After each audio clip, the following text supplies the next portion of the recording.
Commitment is easy when it's easy and really hard when it's not. And I've got a story to tell about how helping my ex-wife move showed me the power of keeping your word regarding commitments and just the difference that it can make in your life and in the lives of other people. I'm Joey Chandler, and this past week I got a call. It was Thursday morning, and my ex called me up. She's like, hey, I need some help moving. Now, I was expecting this call because on Monday I had told her, like, look, I know you're moving. I'll come down and help. Turns out the place where she was living had gotten some black mold, and it was causing some health concerns. So she got a new place, but had to move. And we got history. So she was like, no, I want to do it myself. I can handle it. That was on Monday. Thursday came around. Hey, I'm going to need some help. I said, no problem. I drove down and I got there Thursday, late afternoon, early evening. And I walked into a house that was just full, total disarray. There was boxes and bags and everything there.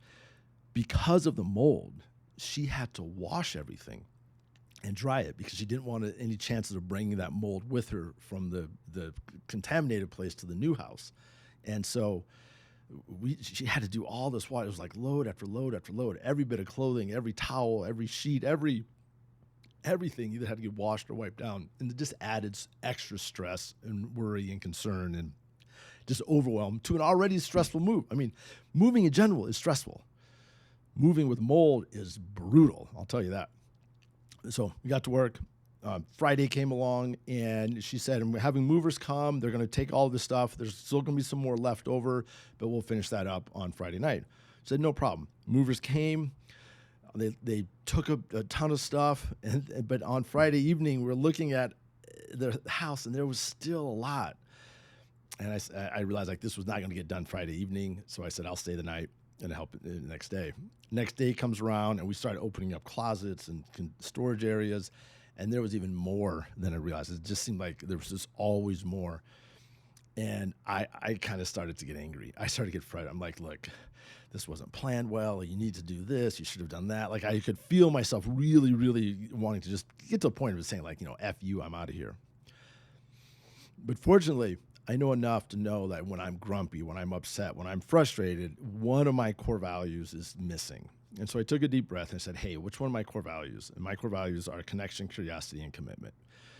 And I said, which one of these are kind of missing here? And the one that jumped out at me was commitment. And I realized that I had committed to helping her. I had told her, like, hey, I'll be happy to help. I had volunteered. I had said yes to these things over and over again. I had made that commitment. And just because it wasn't going well and just because I was frustrated, I didn't have to, it would have been very, very easy for me to break that commitment. But that got me thinking of all the times in my past, heck, even in the wedding or the marriage, right? Of places where I had committed to something and then I had broken it because things didn't go as easily as I had liked. And I was like, wow. So I took a deep breath and I said, what would be possible if I recommitted to this despite all the chaos? And I thought about some things. I let go of some frustrations. We talked, we laughed, we got some food, got some drink, got grounded. And we ended up, it went from Saturday, it went to Sunday night, even into early Monday morning to get everything moved and the house cleaned up, but we finally got it done. And as I drove back up to my place on Monday morning, I kind of had the sense of pride, like, wow, I did this despite all of this chaos. And that wouldn't have happened had I not asked myself, which of my core values are make a difference here?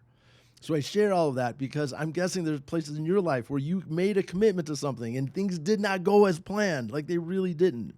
Now, I'm not saying you have to honor your commitments all the time. Like sometimes things are not safe and like you have to get out of there. That's 100% reasonable. But if there is a solution to be found to being able to find a way to fulfill that commitment despite horrible situation, I think it's always going to be found by asking yourself, what are my core values and what do they say to do in that situation? They will always give you an actionable idea, something that you can do to fulfill that commitment. Because it feels great to fulfill those commitments, and sometimes it's really, really not easy.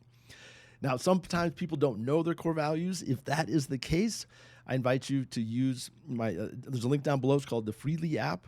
And it's an app where it will help you identify your core values. I'll show you how to use them to overcome challenges and achieve goals. So again, I want to thank you for watching this. I'm Joey Chandler, and if you like the idea of using your core values, using who you are at your very best to overcome challenges, to achieve goals, to make things work, to honor your commitments in ways that really work for you and the people that you care about, give me a like and follow, because that's what I talk about. I'll talk to you later, and you have an awesome day.